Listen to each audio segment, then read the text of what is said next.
Okay mga kapatid, meron tayo mga review ha. Yung Kong review, mga tart. Ito tart number 1, KFC. Siyempre, hindi pa nakakain. Ano i-review ko? Hindi, ano lang, basta first review. Pagkukumpara natin sa next tart. Sige. Husgahan mo. Physical ba yun? Physical. Di siya masyadong burn yun sa gilid. Mas mabigat siya. Mas mabigat. Mas mabigat. Sige. Isang kagat. Yan, masarap na. Iya pa lang. Reds pa lang. Hibla pa lang.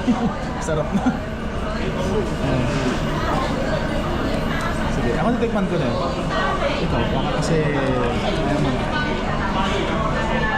diba?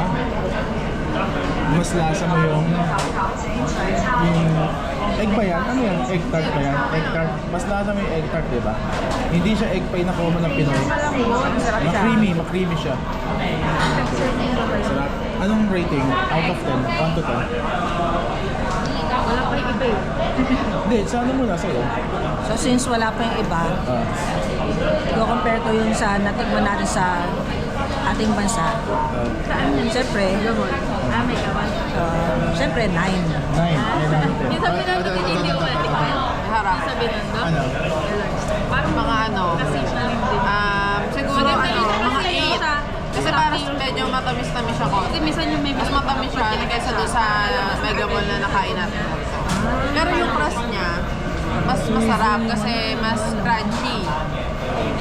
Saka yung layering. Ay, ikaw, ano sabi mo? 10 over 10. Diba? For now. Pero mga ano.